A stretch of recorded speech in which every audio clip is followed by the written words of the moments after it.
अजित पवारांच्या राष्ट्रवादीची नुकतीच झालेली बैठक कमालीची वादळी ठरली।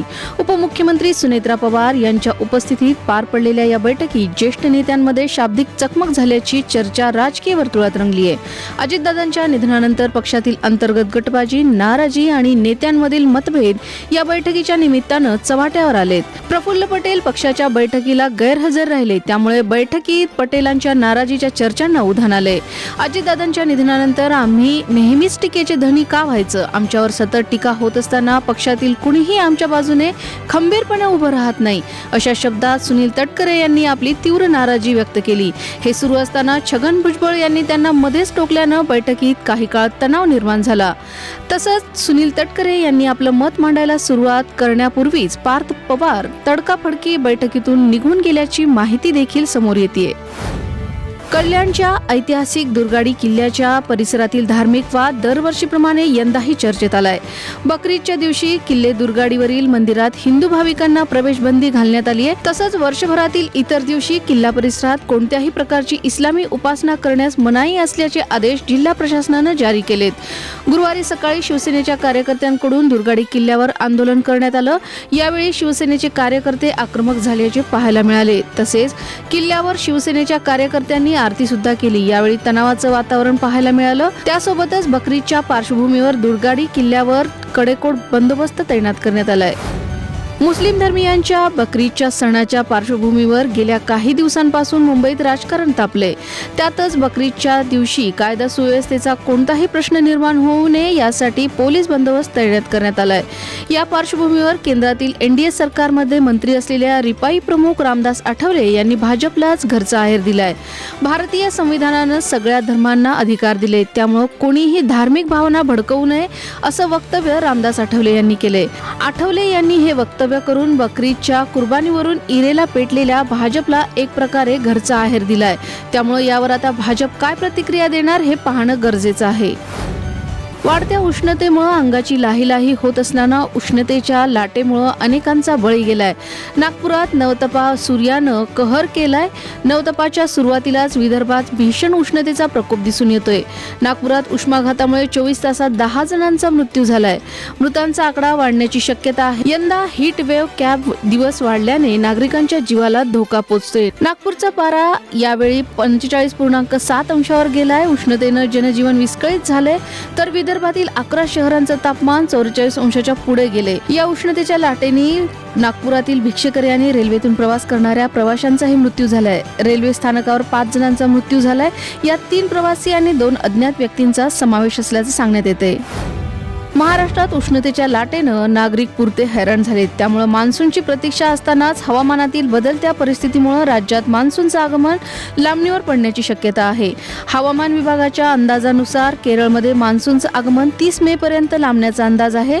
प्रशांत महासागरात अल निनो सक्रिय झाल्यामुळे श्रीलंकेत दाखल झालेल्या मान्सूनचा प्रवास थांबलाय। त्यामुळे राज्यात देखील मान्सूनची प्रतीक्षा करावी लागणार असल्याचा अंदाज हवामान तज्ज्ञांनी वर्तवला। दरम्यान राज्यात पुढील 5 दिवस विदर्भासह काही भागात उष्णतेची लाट कायम राहणार असल्याचा इशारा देखील देण्यात आलाय।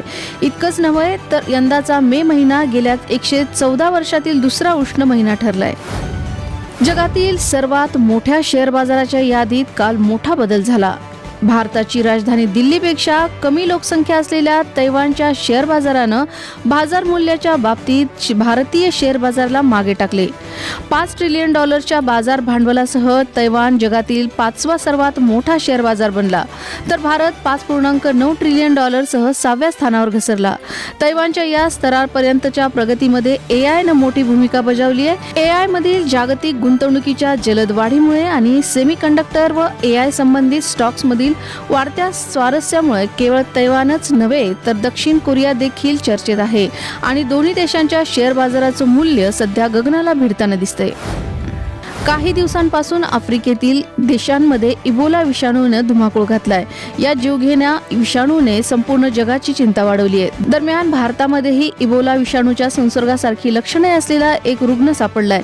यामुळे भारतातील आरोग्य यंत्रणा अलर्ट झाली आहे। गुजरातमधील अहमदाबाद या ठिकाणी एका 37 वर्षीय व्यावसायिकामध्ये इबोलाच्या संसर्गाची लक्षणं आढळली आहेत। यानंतर या व्यावसायिकाला आयसोलेशन वॉर्डमध्ये भरती करण्यात आले। त्यासह त्याच्या संपर्कातील 3 व्यक्तींनाही अहमदाबाद मधील वेगवेगळ्या रुग्णालयात भरती करण्यात आले।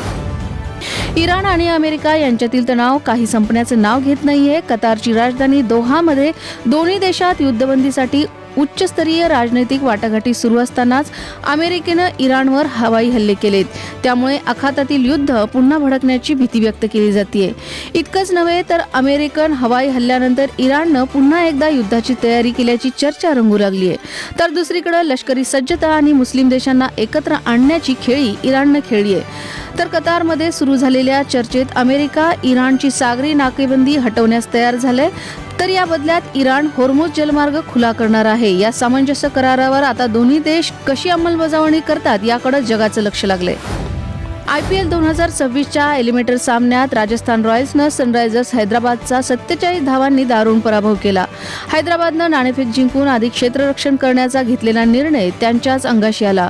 राजस्थानचा युवा खेळाडू वैभव सूर्यवंशी यानं हैदराबादच्या गोलंदाजांना असं काही धोधो धुतलं की अख्खी ऑरेंज आर्मी मैदानावर फक्त पाहतच राहिली. वैभवनं हैदराबादच्या गोलंदाजांची अक्षरशः धूळधाण उडवत अवघ्या 29 चेंडूमध्ये 97 धावांचा पाऊस पडला.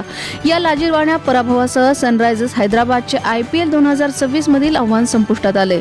तर राजस्थाननं थेट क्वालिफायर 2 मध्ये धडक मारली आहे.